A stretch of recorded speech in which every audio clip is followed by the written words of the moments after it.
My classmates all think I'm a gullible pushover, always standing up for others even when it has nothing to do with me. It all began because my off-the-charts sense of justice once made me stand up for a girl at the next desk who was being bullied. Whenever someone picked on her, I spoke up for her. Her family was poor, so I brought her breakfast every single morning, yet simply because I turned her down when she confessed to me.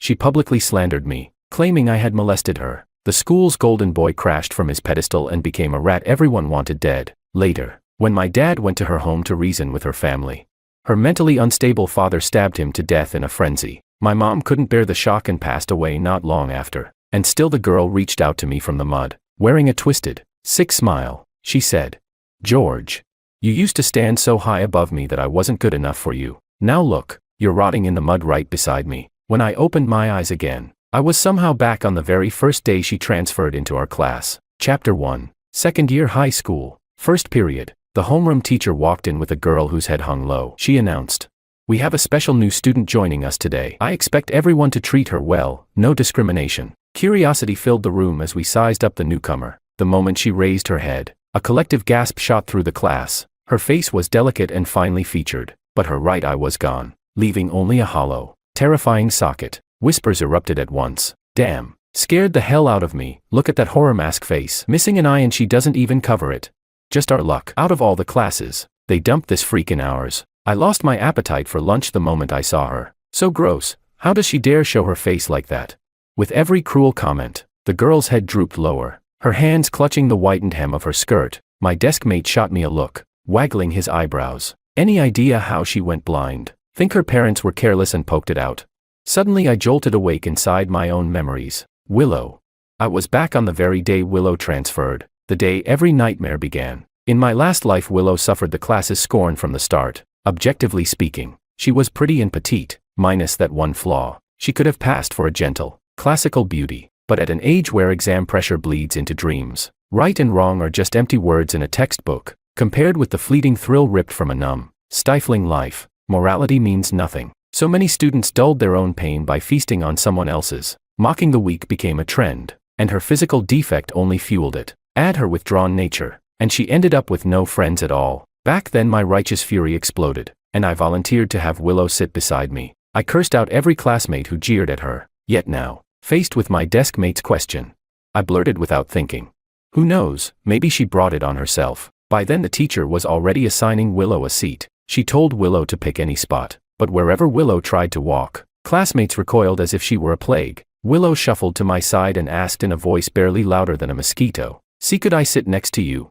But unlike my previous life, I didn't leap up to offer her the seat. Instead I stood and told the homeroom teacher, "Sir, I don't want to sit beside her. If she insists on that desk, I volunteer to move to the discipline monitor seat by the podium." The teacher looked awkward, and Willow's gaze toward me turned strange. He said, "George, I just reminded the class, no discrimination against new students. What you're doing hurts unity." His words went in one ear and out the other. Given this second chance, I would show Willow no kindness at all. Just then a classmate nearby sneered, "Some people flash their outstanding student certificates every day but are really two-faced hypocrites. The new girl only wants to sit beside you. Must you wear your disgust so openly?"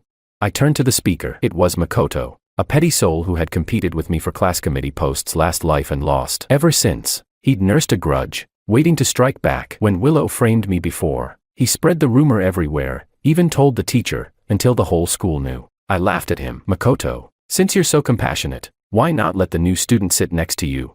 Color drained from Makoto's face. He said nothing. I pressed on. "What's wrong? Weren't you the righteous hero a moment ago, stepping up for the new girl? Why shrink now? Or do you also loathe sharing a desk with a one-eyed half-blind girl?" I stressed the words one-eyed. Willow beside me trembled all over, her head drooping even lower. Prodded. Makoto snapped, "George, that's way out of line." "Sir, let her sit next to me, I don't mind." And so Willow became Makoto's desk mate. I watched him swallow his revulsion and fuss over clearing her desk, and I exhaled in relief. I couldn't stop Willow from transferring into our class, but I could avoid any contact with her. The tragedy of my last life would never happen again. Only now Makoto was her seatmate. He was the one stepping in for her. Would the nightmare that ruined me last time fall on Makoto instead? Chapter 2. The morning classes flew by amid non-stop gossip and speculation about Willow. As soon as the bell rang, my best buddy David leaned over and said, "Something's off." George, this isn't like you. You seem downright hostile to the new girl. Aren't you the guy who always sticks up for the underdog? I thought you'd be helping her again. My hand trembled as I packed my stationery. So that's how everyone sees me, a soft-headed do-gooder who can't stop righting other people's wrongs. That's why, in my previous life, when Willow's confession failed, she chose to destroy me and accused me of molesting her. She must have thought a nice guy like me would never dare turn her down. Expressionless, I said. I read something recently: respect other people's destinies and drop your savior complex. If you don't meddle with the causes, you won't be buried by the consequences. David blinked in surprise. He hadn't expected that from me. I didn't want to keep talking. Right now, I just needed an excuse to go home and check on my parents. Last time, Willow's accusation spread through the entire senior high division because she was disabled. The school, eager to flaunt its care for the handicapped, expelled me before investigating. My dad, furious, went to Willow's home to confront them and was hacked to death by her deranged father. My mom refused to accept the verdict and appealed again and again, always in vain. I still remember that night, slapping myself in guilt, kneeling and begging my mom for forgiveness. Was it wrong to help people? Why does a good deed bring no reward?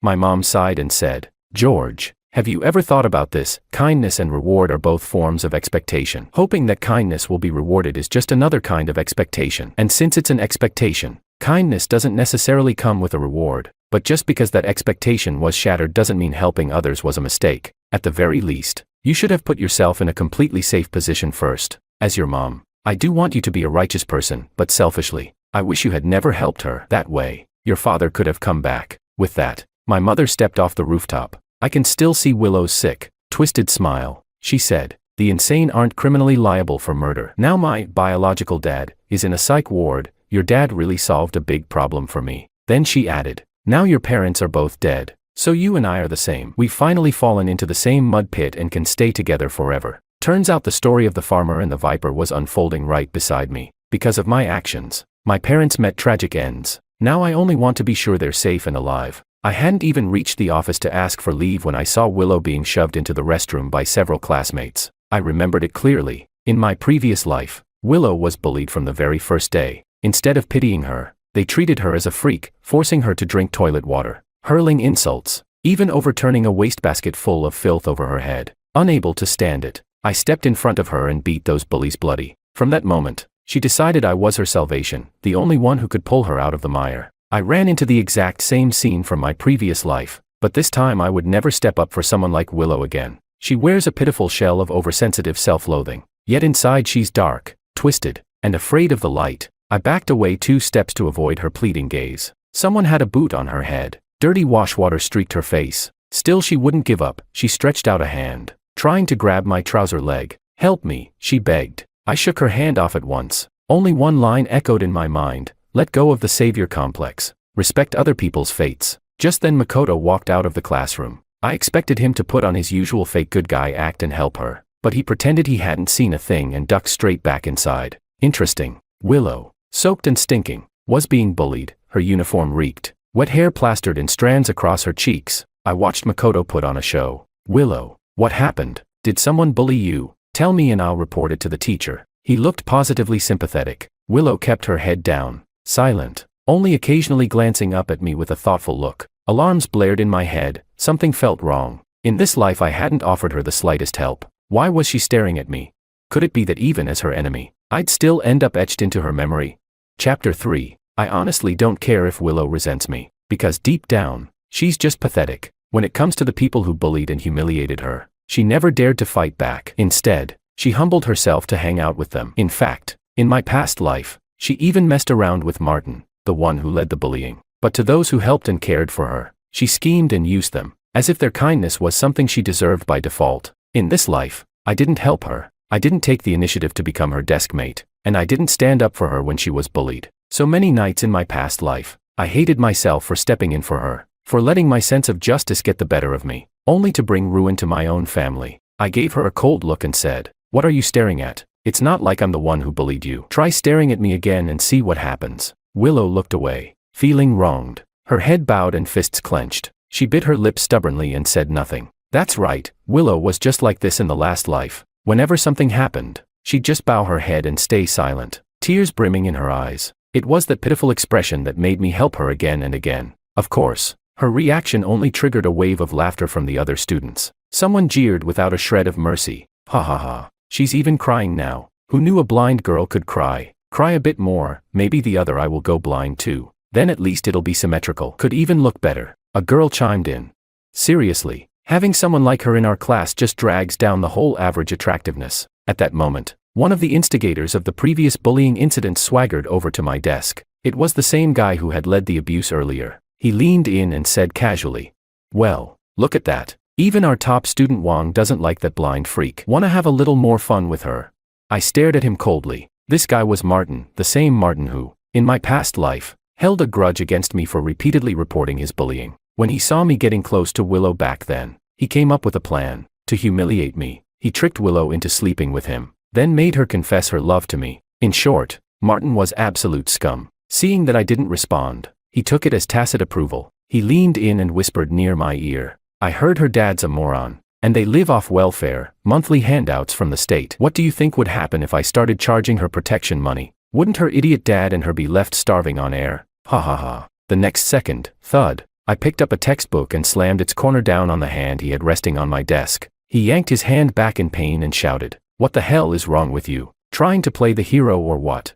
Upon hearing that, Willow, who had been hanging her head the whole time, suddenly looked up. She peeked at me from the corner of her eye. I sneered, "Why are you yelling so loud? Are you brain dead? Extortion and blackmail? Ever heard of criminal law? Go check how many years that carries." "Relax, you're underage. They won't sentence you too hard. At most, a few years in juvie and you're out." Martin glared at me and growled, "So you really do want to stand up for her?" I couldn't help but laugh. I replied, "No, I just simply find you disgusting. Whatever you're planning to do, go do it." "What's that got to do with me?" "What's that saying again? A dog that bites doesn't bark. You get it or not?" As I walked out of the classroom, Willow's gaze toward me became more and more complicated. Chapter 4. After class in the afternoon, all the students had gone back to the dorms. I had asked for leave to go home, so I headed straight out of school. But just as I stepped out of the school gate, I heard a cautious girl's voice from behind me. She said, "Thank you for speaking up for me this afternoon." I turned around and saw Willow following behind me. I had no idea when she even started trailing me. Immediately, I looked at her warily, my eyes filled with open disgust. I spoke with thinly veiled contempt. "What do you want? Why are you following me out of school?" She quickly waved her hands, forcing a weak smile. She bit her lip and said, "Sorry, don't misunderstand me. I didn't mean anything by it. I'm a day student. I just wanted to say thank you. I know you're not like those classmates who mocked me. You're a good person. You always have been." She stammered as she spoke, her eyes full of hopeful anticipation. Then I remembered, Willow, because of her poor family situation, was indeed a day student. At noon, she ate the school's subsidized lunch from the student aid program. Dinner, she always had at home, but all I felt now was bitter amusement. I replied with disdain, "Seriously, what's going through your head? Saying thank you? Did I not make myself clear enough? I had no intention of helping you. Honestly, I don't even like looking at you. Not because of how you look, but because of that whole pitiful act you keep putting on. Playing the victim like that, it's disgusting. Willow, you better stay the hell away from me. Or else, I won't mind giving you a taste of what those bullies did either." I didn't want to go from victim to abuser, but if becoming an abuser meant Willow would stay far away from me and my family could stay safe, then I would do it, even if it made me sick. My sense of right and wrong only exists if me and the people I love aren't hurt. Willow stood frozen, frowning slightly, as if completely baffled by my words. As I walked away, I could hear her murmuring to herself, "This isn't right. He shouldn't treat me like this. I'm so pitiful.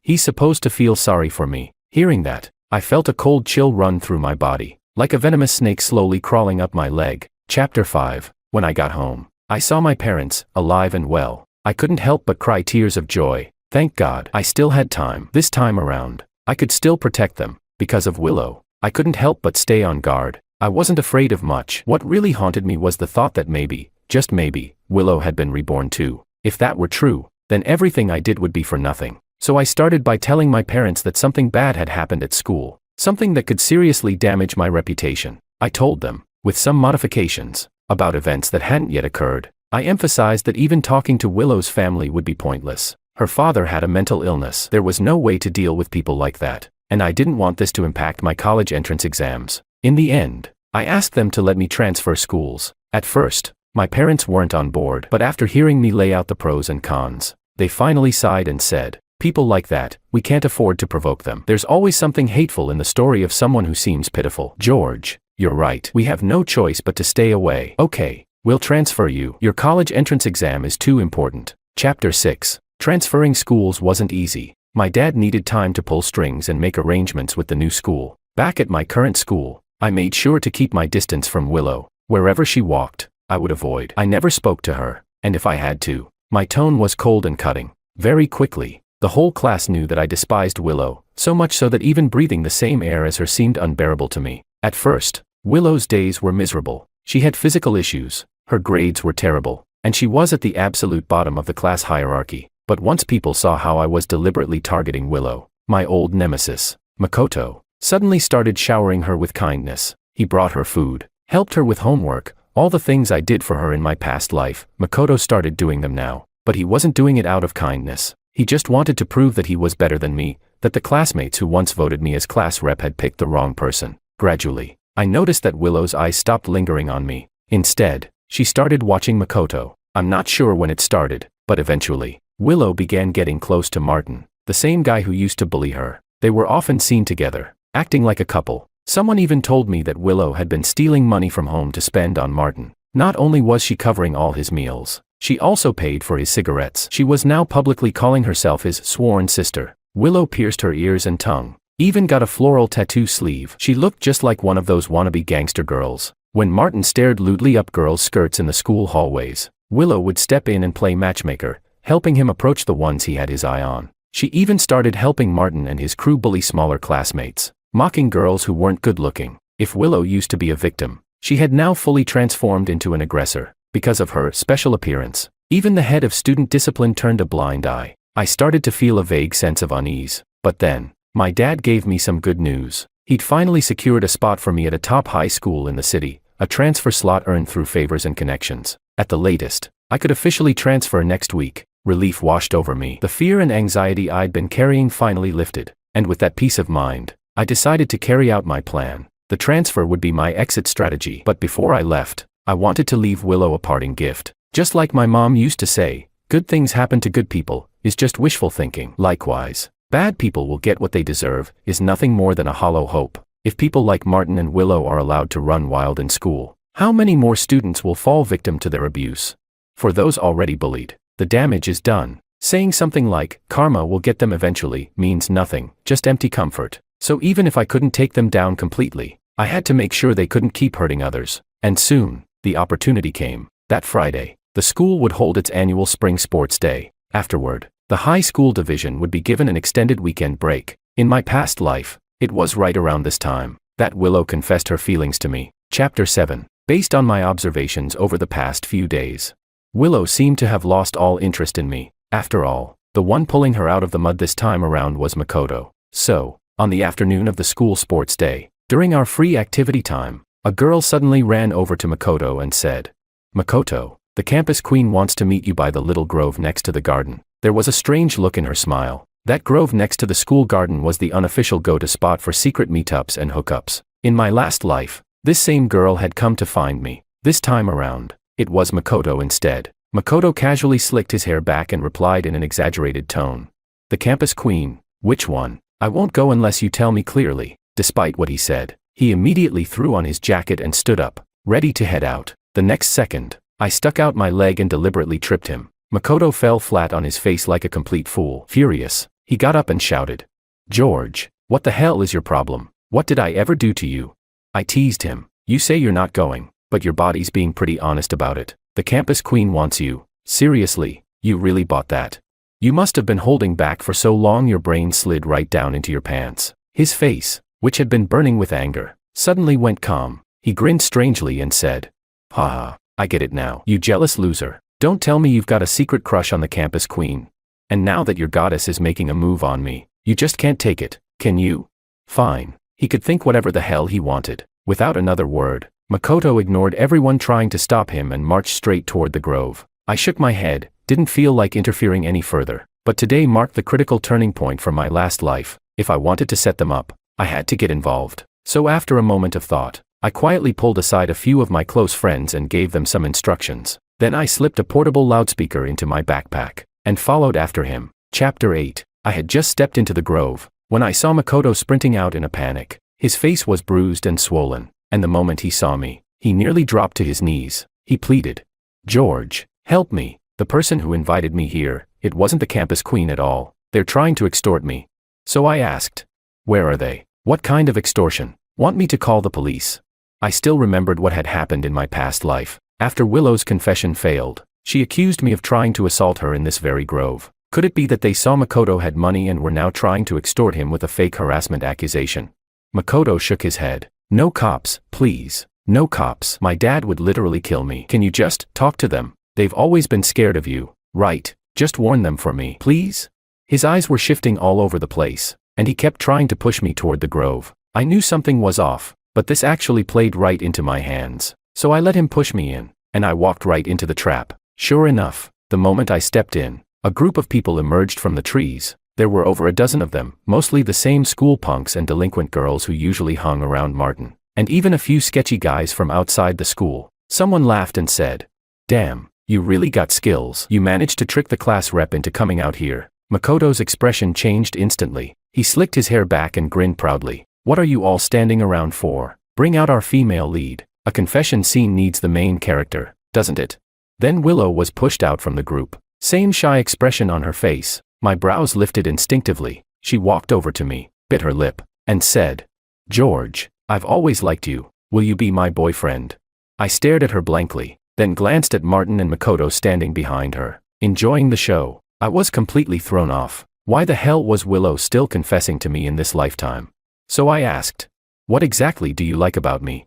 Willow thought for a moment, looked at me dreamily, and said, "I like how bad you are when you yell at me. That complete jerk energy, you're such a toxic guy. I love that." I was speechless, actually nauseated. Around us, the crowd started hooting and cheering. "Come on, say yes already. You should feel honored. Getting a confession from Willow is a blessing, man. Don't you know? Willow's our Martin's sworn sister now. He's got her back. Life's only gonna get better from here." Someone else snickered under their breath. "Ha, Martin already set everything up for you. Even this blind girl, just sit back and enjoy it." Another voice chimed in. "What are you waiting for? Willow, be bold. Kiss him already. How else will he know how sincere you are?" Egged on, Willow threw her arms around my neck and stood on her toes, trying to kiss me. The next second, I raised my leg and kicked her mercilessly to the ground. Martin exploded. "You ungrateful piece of shit. What the hell are you all waiting for? Hold George down and beat the crap out of him."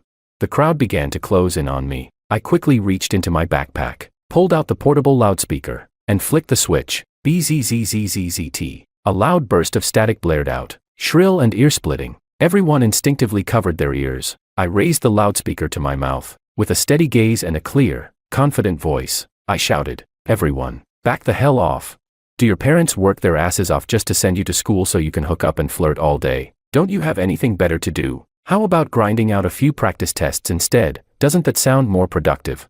Everything you're doing here is an insult to your teacher's efforts. You've got no respect at all. Not like me. My mind is full of nothing but worksheets and test scores, all for getting into a top university. You lured me here with this little trap hoping I'd sink with you.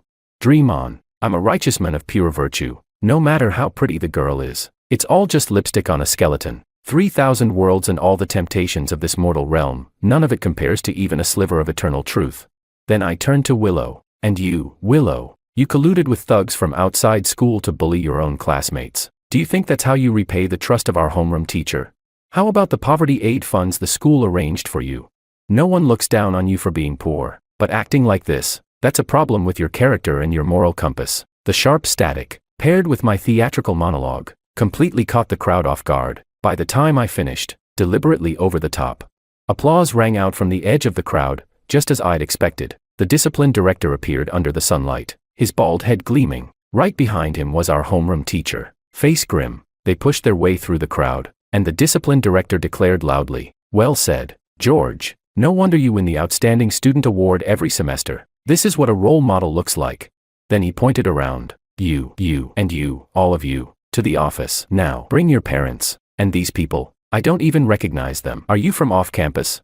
The outside thugs froze when they saw the discipline director. Clearly, they had planned to sneak away, but now they were caught red-handed. They immediately started yelling. It was Martin. "Martin and Willow told us to come. They said with the sports day going on, We could slip in easy. Told us there were hot girls in their class we could mess with.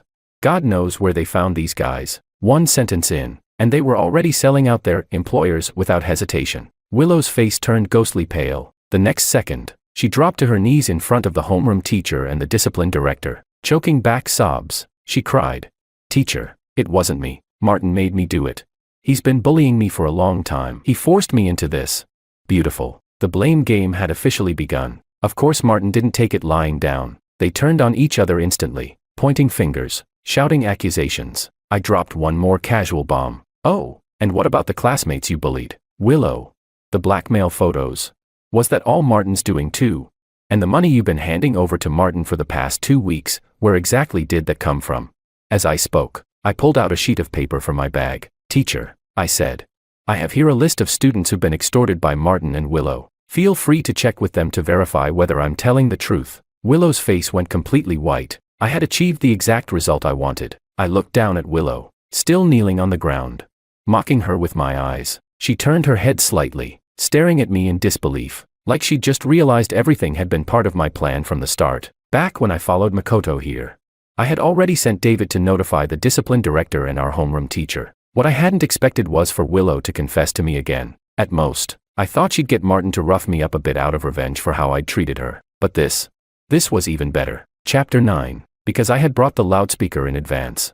Everything that happened in the Grove spread across the entire school in no time. Most of the people involved were already on the discipline director's blacklist, delinquents and bottom-of-the-class troublemakers. So he decided to make an example out of them. Almost all the parents of those involved were summoned to the school. That included Willow's parent. Of course, ironically, thanks to my righteous speech, my cooperation with the discipline team, and helping expose student extortion, I ended up receiving public praise from both faculty and students. I walked away from the mess squeaky clean. In the school office, I saw Willow's father for the first time. He was wearing an old, dark blue work uniform, faded and stained. His face was dark and leathery, his back hunched, with a huge protruding lump on it. His hair looked like it hadn't been cut in months, and he was covered in dust, as if he had come straight from a construction site in a rush. The moment he entered the office, he dropped to his knees before the homeroom teacher, and began kowtowing without a word. Classic image of the humble working man. I stood off to the side, watching coldly. This was the same humble man who, in my last life, stabbed my father 18 times. Every stab was fatal, and yet, he escaped all legal punishment by claiming mental illness. I took a step back. My parents arrived at the school shortly afterward. They were caught off guard by the scene. My father seemed to sense the emotional turbulence in me. He put a firm hand on my shoulder and said, "George, it's okay. Mom and Dad are here. We've got your back." I nodded. This time, I wasn't going to let history repeat itself. Even the homeroom teacher looked a bit awkward at Willow's father's reaction. She said, "Willow's father, please get up. We invited you here to discuss your daughter's education. What are you doing kneeling like this?" Only then did Willow's father lift his head and look at Willow. Without saying a word, smack, he slapped her hard across the face, sending her tumbling to the ground. He growled, "Teacher, just tell me what this worthless little slut did. I'll make sure she gets what she deserves." No one said a word throughout the entire ordeal. Willow kept her head down in silence. Even after being slapped to the floor, she didn't make a sound. The homeroom teacher sighed helplessly. "Willow's father, please calm down." Then she began to recount everything that had happened. But halfway through, Willow's father suddenly turned his eyes on me. There was something deeply unsettling about his expression. The look he gave me was exactly the same as the one Willow often gave me. Then he mumbled, "So that's all this is? I thought something serious had happened. She's just a girl. What could she know? Tell you what, why don't you folks give me 100, 200,000 yuan? And we'll call it even. She'll be your son's wife from now on. Do what you want with her." Everyone in the office was stunned. My dad in particular was so furious he nearly lunged at the man then and there. But Willow's father suddenly changed his tone. Gone was the submissive laborer. He now had a sleazy grin, flashing his yellowed teeth as he looked at my dad and said, "What, did I say something wrong? I'm already being generous by not making a fuss. Ever think maybe your son was the one who took advantage of my daughter and then ditched her? She had no choice but to find someone to back her up." My dad snapped, "Bullshit. Shut that filthy mouth of yours. I don't want to hit you in front of the teachers, but you're seriously testing me. No wonder your daughter turned out like this. She learned it from her shameless old man. You're both scum." My dad's face flushed with anger. But he still held himself back. That was thanks to the warning I'd given him ahead of time. Otherwise, I'm sure he would have lost it on the spot. And now, I finally understood why my usually composed and rational father had ended up stabbed to death in my last life during an argument with Willow's dad. Because Willow's father was even more vile than Willow herself. I said, "Dad, don't waste your energy on scum like him. Your son walks with a clear conscience. They ganged up and assaulted people, so let's just call the cops and let the law handle it." The moment I mentioned the police, Willow's head shot up like she'd been jolted awake. She rushed forward and clung to her father, her voice trembling with panic. "I'm sorry, it's all my fault. My dad has a mental illness, don't take what he said seriously. Please, I'm begging you, we're both disabled. Please don't push us into a corner, okay?" She dropped to her knees and begged in front of my entire family. Classic emotional blackmail, she played it well. Even the homeroom teacher hesitated. "Maybe let this go. George, we all know you're a good student, but as you can see, Willow's family has a tough situation, and her father has mental issues. There's no need to involve the police. You're still young. Students fight and argue sometimes, it happens, and no serious harm was done, right? Let's not blow this out of proportion." But I stood my ground. "It's too late for that. I've already called the police. They assaulted people, committed group violence, and extorted classmates. If the school can't handle this, then the authorities will." That had been my plan from the start, to make this as public as possible. With the police involved, Willow wouldn't be able to flip the story later and accuse me of anything. Once an official report is made, with names and records in place, everyone will know what really happened. With this background set in stone, if she ever dares to spread lies about me again, I'll sue her for defamation. For now, my minimum goal was to get these people expelled, to get justice for the students they had tormented for so long. People like them always thought being the underdog meant they automatically deserved pity and protection. But their crimes, they paid zero price for them. That's exactly what let their arrogance grow unchecked. Willow saw that I wasn't budging. That soft, shy mask she always wore shattered instantly. Her eyes turned bloodshot as she stared at me, hatefully. "George, you're really heartless. You're trying to destroy me, even if I like you and you don't feel the same. Do you really have to ruin my life over it? And how is this my fault? They were the ones trying to hurt you. It's not like they even touched you. What are you calling the cops for?" I'm ruining her life. I had only returned the exact pain she once inflicted on me, and that's already too much for her to bear. Expressionless, I replied. "Your so-called love makes me sick. Also, ever heard of the law? They acted on your orders, so yes, you're criminally liable too. And FYI, attempted crimes are still crimes." Thanks. I didn't bother saying anything else. My dad had calmed down too, because the police had arrived. Truth be told, I already knew how these situations usually play out. In my past life, when I was falsely accused, the cops always tried to smooth things over, telling us not to escalate, urging boys to be the bigger person, let the girl apologize, and let it go. But really, who's to blame for that?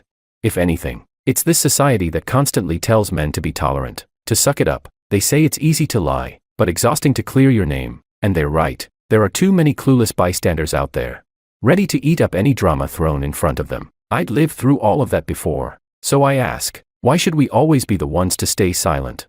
If I were the one who had lured a girl into the woods, tried to force a kiss on her, and brought a group of people to beat her up, would people still be telling her to just forgive me?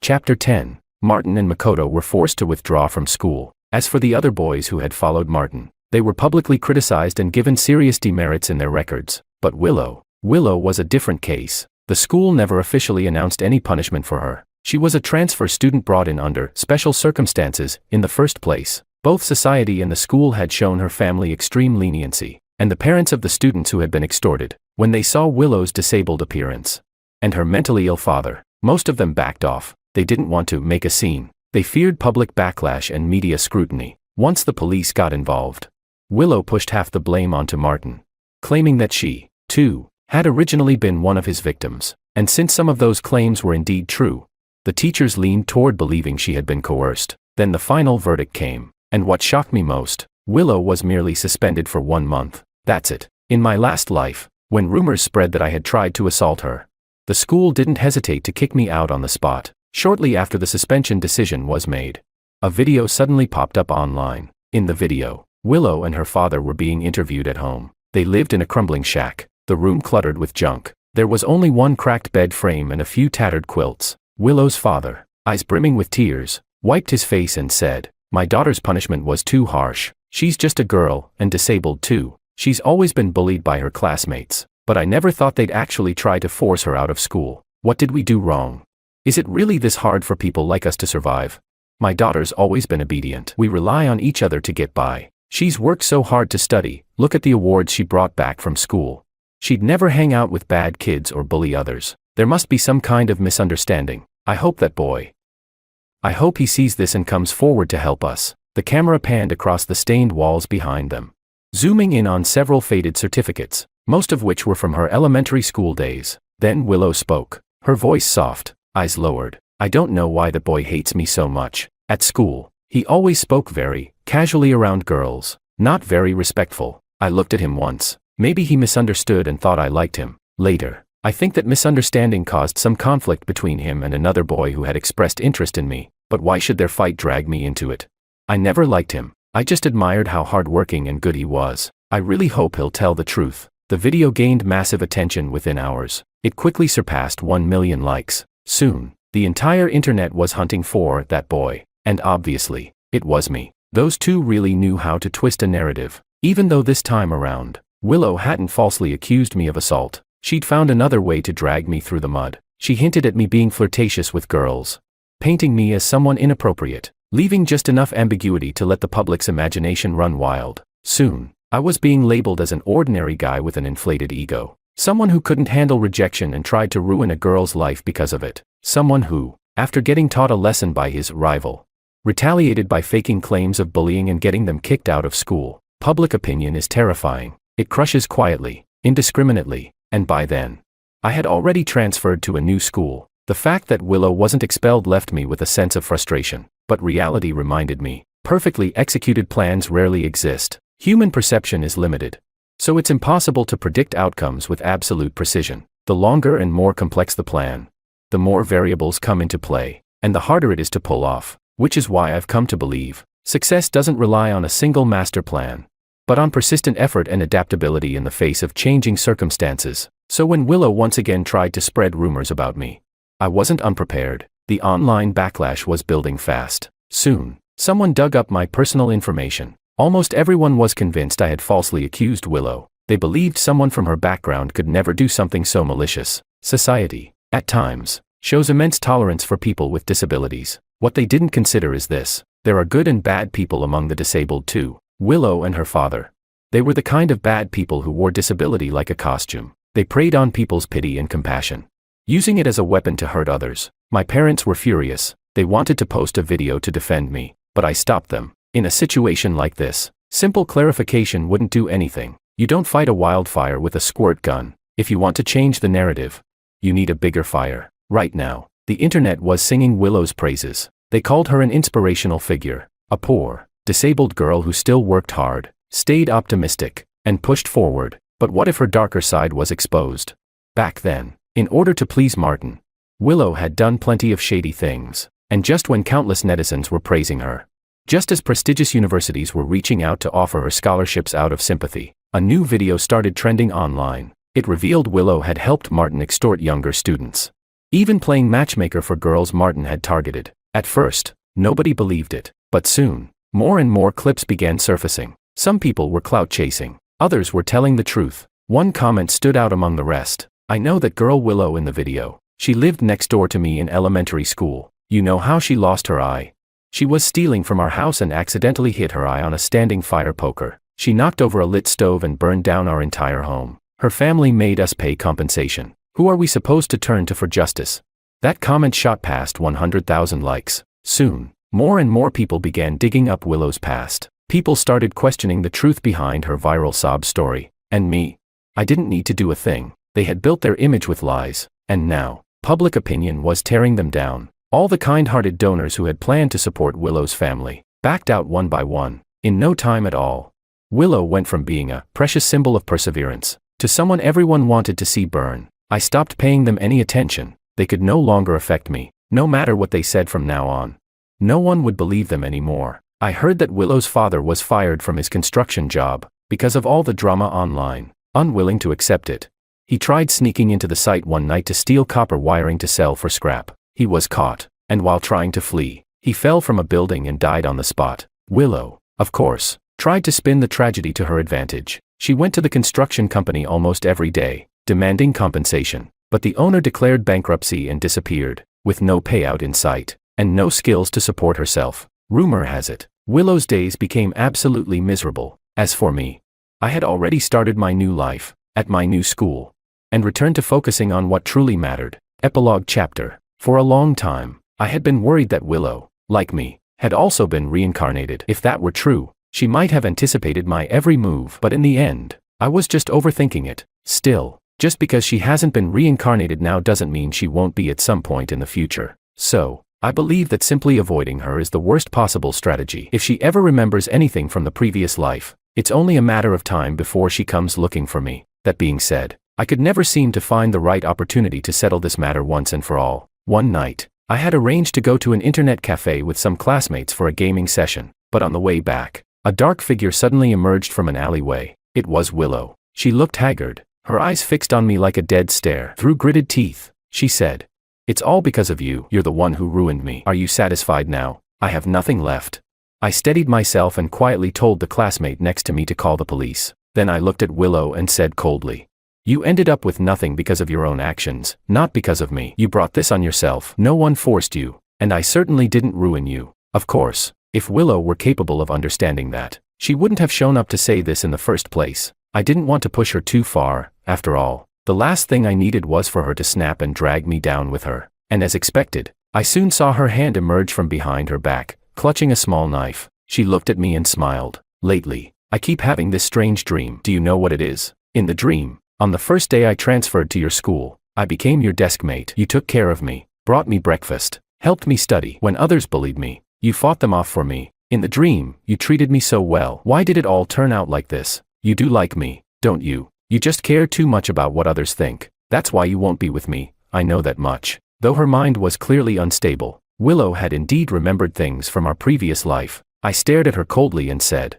"Willow, if something's wrong with your head, get help. And let's not even start with whether that dream is real. Why would you assume that just because someone helps you, they must like you? I don't believe you don't understand that logic, because you once said the same thing to me. Just because I glanced at you doesn't mean you can assume I like you. Besides, didn't I already tell you? Being liked by someone like you makes me feel sick." I glanced at my friend, uncertain whether just one witness would be enough to keep me out of trouble later. Logic told me not to provoke Willow too much right now. My classmate whispered, "She's insane. I've already called the police. Let's just head for a place with more people." But Willow kept staring at me. Suddenly, a strange grin spread across her face as she said, "Is it true? That dream I had, was it real? I figured it out a long time ago, but it's too late now. Did you have the same dream too? Is that why you tried to strike first? Just so you wouldn't have to deal with me again? All I ever did was like you. You're such a nice person. Can't you just accept me?" I looked at her, took a deep breath, and sneered. "Willow, you still don't get it. Kindness is something that benefits both others and oneself. Helping someone is supposed to fulfill your own sense of morality, not make you feel disgusted just to appease someone else. And as for love, I believe love means helping each other grow, not dragging down the person ahead of you so they can fall into the mud with you." Willow kept staring at me, walking toward me step by step. She bit her lip and said, "I'll never be able to catch up to you in this life if I don't drag you down. Will you ever even glance at me? You have no idea what I've been through. Looks like I'll have to gouge your eyes out, then maybe you'll finally be willing to be with me."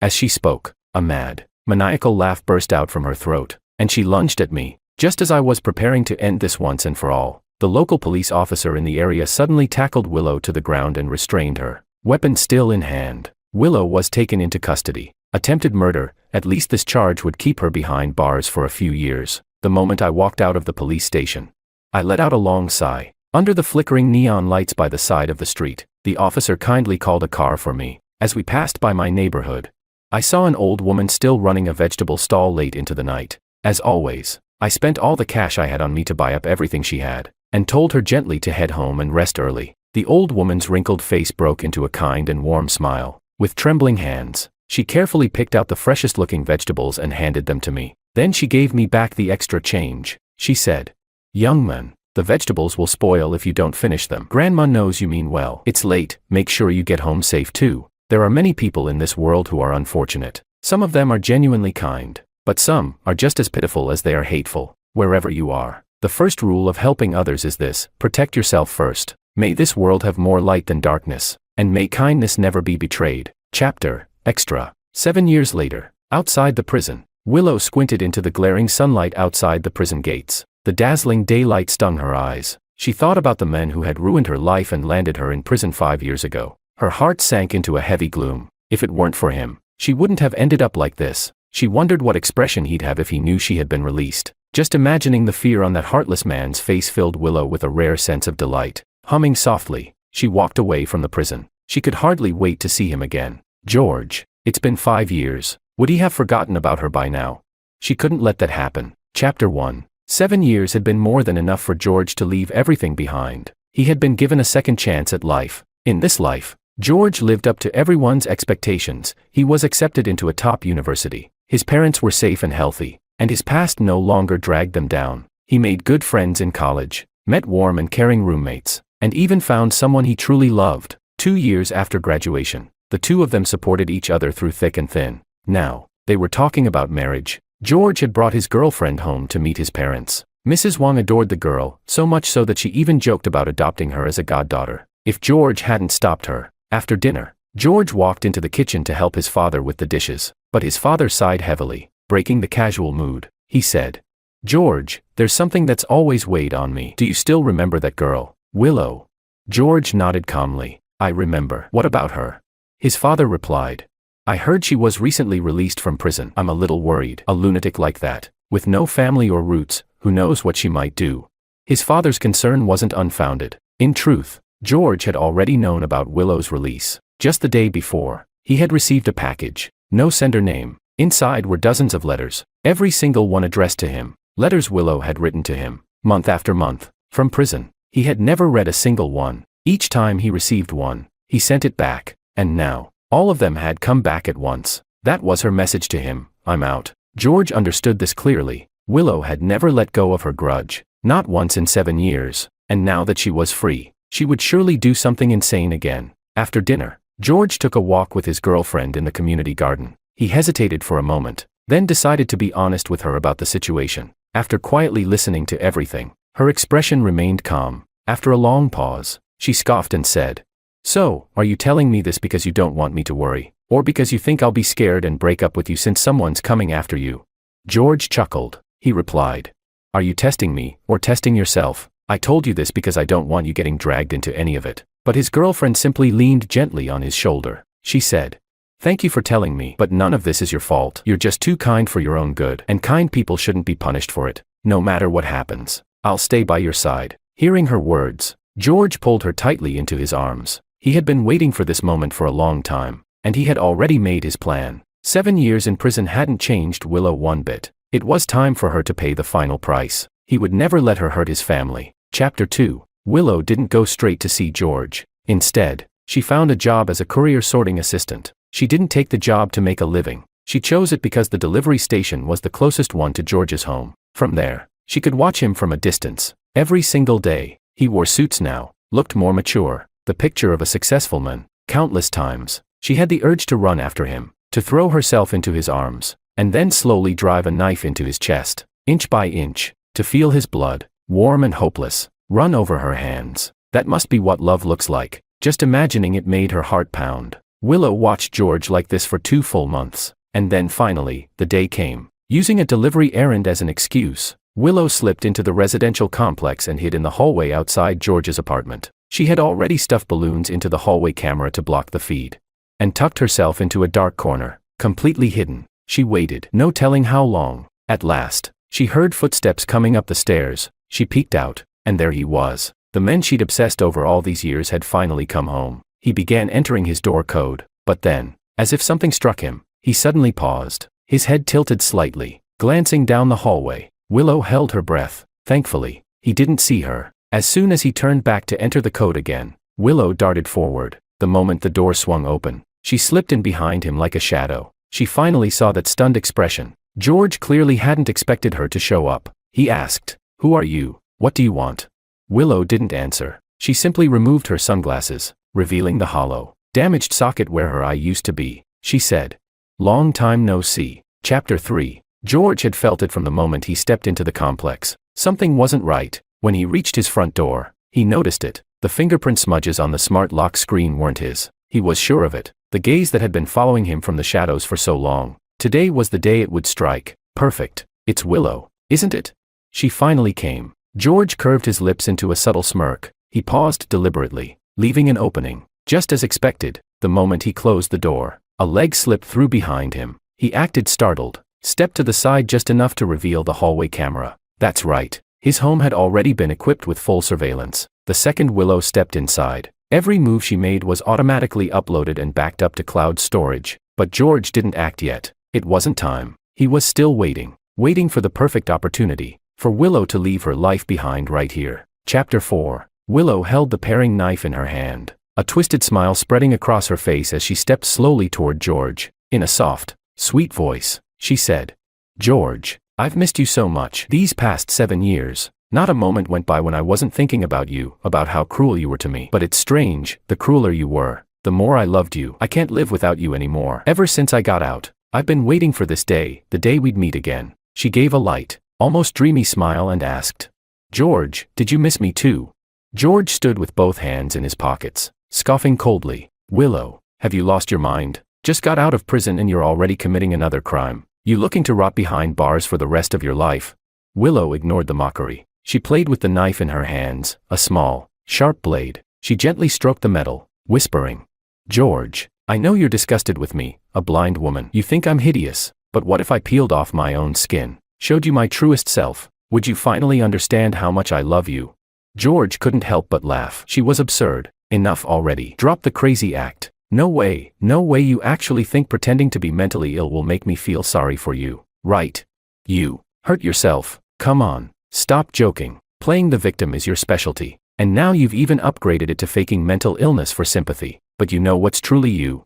It's not the face you want to peel off. It's that twisted, bitter soul of yours that can't stand the light. I saw through you a long time ago. You won't hurt yourself. You only hurt others, because that's the only way you can reclaim the scraps of self-worth you threw away while selling your own pity. Willow finally looked him in the eye, her brow furrowed, and she clenched the knife tightly. She snorted coldly. "George, you always knew me best. I've thought it through. This is who I am now. I can't change. So I'll make you like me, your girlfriend. You think she'd still want to marry a blind man? Ha ha ha, if anyone's to blame, it's you, for not cherishing me when you had the chance." As Willow advanced, George retreated quickly to the balcony, panic flashing across his face. Suddenly, with his left hand, he pulled out a wad of cash and shouted, "Calm down. Don't do anything crazy. You want money? I've got money. Take it all. Just let me go this once, okay?" But his voice trembled. His hands trembled. He lost his grip. The bills scattered into the air, fluttering and spinning, cascading down from above. The dramatic scene instantly drew the attention of passers-by downstairs. Heads turned. People started pointing up. Willow froze for a split second, but quickly snapped back to reality, charging forward and cornering George on the balcony. The balcony didn't have window enclosures, and now, George had nowhere left to run. He stared at Willow, inching sideways bit by bit. His voice shouted, "Don't come any closer." But his eyes kept darting to the railing. Then, unexpectedly, just as the standoff reached its peak, the door lock suddenly clicked open from the outside. At the most critical moment, George's girlfriend came back. George felt a jolt of dread. How could such a simple plan still go wrong? He had deliberately sent his girlfriend away, to keep her from being involved. Now, seeing George cornered out on the balcony, she shouted, "I've already called the police." "Willow, stop right now, there's still time to walk away from this." Willow tilted her head with a cold smile. "Still time? Heh, someone like me, what time do I have left?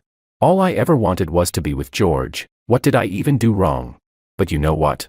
It's perfect that you showed up. Today, I'm going to show George who really loves him." The moment Willow turned the blade toward George's girlfriend, George had no choice but to lunge forward. He pulled out a stun baton, trying to bring her down, but in the chaos of pushing and shoving, he slipped for just a second, and the knife slashed across his arm. Blood instantly stained his white shirt. Seeing this, George's girlfriend gritted her teeth and rushed in to help, but in the very next second, she accidentally kicked over a potted succulent by the balcony. The pot had been lined with smooth, marble-like glass pebbles. Now those crystal stones scattered across the tile floor. Willow, oblivious, stepped right onto them. Her footing slipped. With both legs skidding out from under her, she instinctively fell forward, straight toward the railing, and in that moment, the balcony railing gave way, as if it had been brittle all along. Willow's body twisted midair like a torn, dying kite, and fell. In that final second, she looked up at George in horror, her eyes wide with disbelief. Her expression twisted in fear and despair, like a severed kite. She plummeted. George and his girlfriend had already backed safely away from the edge, watching it all unfold from a secure distance. Chapter 5. Willow was dead. It was a brutal death. George lived on the 7th floor. When she fell, her chest landed right on a prune tree branch sticking up from the landscaping below, piercing straight through her body. Her arms were twisted behind her back at unnatural angles, and blood kept pouring from her chest. Her face was contorted and hideous. The police arrived quickly. They took George and his girlfriend to the station to make statements. Thanks to the surveillance footage, every second of Willow's break-in and attempted assault had been recorded. In the end, it was ruled that Willow died by accidental fall during an attempted murder and unlawful entry, and George and his girlfriend were confirmed to have acted purely in self-defense. Chapter 6. A week later, George's parents returned from a trip. When they learned what had happened, they were stunned and in disbelief, but in the end, they could only comfort their son and future daughter-in-law, saying, "It's over now." That terrifying woman would never come back to haunt them again. To clear his mind, George and his girlfriend took a trip out of town. One evening, they walked along the beach. Suddenly, she asked, "That day, when you sent me away, was it because you wanted her to come after just you? Were you planning to trade your life to send her back to prison? That's too cruel." "I don't want to lose you." George gave a faint smile, and replied vaguely, "What matters is, it's all over now. Willow is dead." She didn't say anything more. She simply held him tightly, but in her heart, she remembered something from half a month ago. George had suddenly mentioned wanting to install floor-to-ceiling windows on the balcony. He had already contacted a company to custom-make the glass, and had even brought in workers to cut away the original iron railing. But midway through the process, the glass supplier had a sudden issue, delaying the installation, and it just so happened. In the days that followed, Willow broke into their home. That partially cut, unstable railing became Willow's death sentence. No one could have predicted it, but it happened. Perhaps karma really does exist. How could this not be fate? At least now, the person who had haunted them for so long was finally gone. Forever, and in the days to come, she would stay by George's side, always.